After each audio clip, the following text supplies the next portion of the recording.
Hello, guys. Welcome back. I was trying to hide under Satan. We talked about that film, and I was really fucking confused because when you distance yourself from the religion you grew up in, you think you remember it all, but there's a huge amount you don't remember. So I had to go and I looked up the Antichrist, and I'm like, I forgot how crazy some of the beliefs I grew up with were. No offense to people that have those beliefs, but now looking at them as an outsider, I'm like, wow, okay. And I found this history thing that I had started mentioning, and somebody mentioned seeing it in a History Channel documentary, and I'm like, I think I know the one because I was watching it and stopped. So I went and watched one of those History Channel documentaries on the Seven Seals.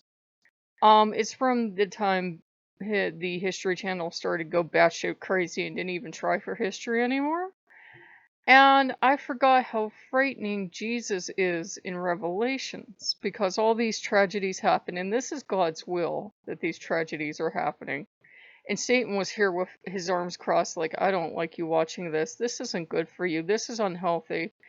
And remember, God is doing all this. It's not Satan doing it, blah, blah, blah. All the natural disasters, all this other stuff is on God. And at the end, in the final showdown, the Antichrist and his army face off against Jesus, because Jesus comes back, but he doesn't come back as a gentle savior that looks really cute in chibi form, on Pinterest. He comes back riding a white horse, and he vomits up a sword because it comes out of his mouth.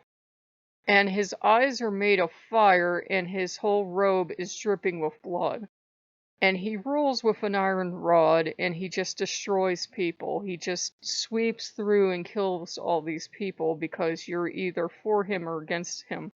So your only two options when Jesus does come back are to either get killed in the war against him, and then to burn in hellfire, or to kind of somehow burn in hellfire. You could choose to join his army, but I don't know. It's like it's not really clear how he gathers up his army. His army is really unclear. The Antichrist army, oh yeah, you're going to get a mark. You'll know you belong to that army. And I'm like, what happened to free will? Did we suddenly not get free will in, like, when we would see the two armies lined up against each other? Go, fuck this shit. None of us are fighting. You two fight it out yourselves. And watch them go like this at each other. I would love to see that. So if Revelations does turn out to be true and not just, as we know, biblical snide attacks on people that were living at the time, because they were. It's, if you study Revelation in a scholarly sense, they were attacks of people living in the time. So there's not, I'm sorry to disappoint those looking forward to the end of times, but it's not going to happen. I go back here. Um, so much in that, and still Scary Jesus. So I forgot about Scary Jesus trying to hide under Satan. Satan's like, they're there. And Lucifer's trying to be nice, and Loki told me real cheerfully, well, God is dead, because suddenly he, like, can sneak cheat. And, it was just really weird. When you haven't been home for a long time, in a sense, this is not the time to go home. Do not. Christians are going crazy. No offense to Christian viewers, but some Christians are going crazy, and things like the History Channel are only feeding into it. People really don't need to be told that this is a sign of an apocalypse. This isn't a sign of an apocalypse. This is a sign of humans being bad stewards of the land, at most, but it's not, it's not a sign of the end times, thankfully, hopefully. And, I was telling Loki, I hope I saved the story for you, because, we talk about Ragnarok. And at least in Ragnarok, the events before, it's almost like the gods are more removed from the winters that will kill off all of mankind and the wars that will kill off all of mankind. The gods are kind of removed from that. It's kind of like they're almost distant and they got their own stuff going on.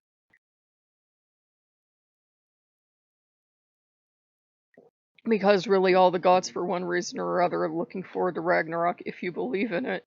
And they really don't, whatever they're doing during the time, they don't have the time to attend to humans. I mean, hey, back here. It snowed today too. I was teasing them. It snowed just a little bit. By the time I got dressed properly and I got my I got to go outside, it stopped snowing. But it snowed just a tiny bit, not enough to hit the ground and stay though. And it's just it's a time when we're going to see a lot of conspiracy theories come up and a lot of end time stories come up, but they're not true. Um, I was telling Loki, I said, I hope I kept that Ragnarok story for you guys. I used to write a story about a lot of stories about Loki on different platforms. And in one, he has this witch that's a friend, and to solve the problem of Ragnarok, she and Loki concoct a spell together, and they turn all the gods at the precise moment Ragnarok begins into kittens. So it's actually really fucking cute because all these kittens are rolling around and screaming and trying to kill each other. They're still trying to have Ragnarok, and they do technically fight, but nobody dies. And then there's this scene where all these pissed off little kittens are coming up to her. It just gets cuter and cuter. I don't think Odin was impressed, but I'm like, what? It would work. And Loki was like, yeah, we're geniuses. Ah. So, try to do something like that. Make it fun. Like, I don't know what you could do with the apocalypse to make it fun. Make it fun. I don't know. Like a plague of kittens. We could use that. We could use a plague of kittens. Soft, adorable, tiny kittens. Rain, I don't know. Little parachuted nuggets from Chick-fil-A or something. Think of positive ways to look at it and think of that and just get that in your mind. So anything you're worried about, kind of think of the positive version right now. I don't know why this feels timely. And think of that happening. Think of that. We're just pretty damn excited because the toilet paper came in. So there you go. And we got soap today, and we have everything we need. We got garbage bags. We're so fucking excited. That's how you know you're an adult. You get garbage bags, you're like, yeah. So that's how you know you're an adult, old, and no longer any fun because you have soap and garbage bags and you're pleased with yourself.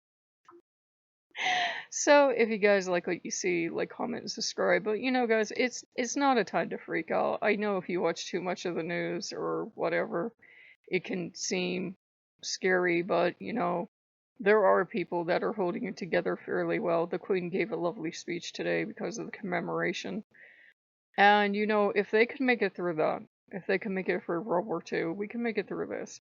So, if you like what you see, like, comment, and subscribe, and we will see you later.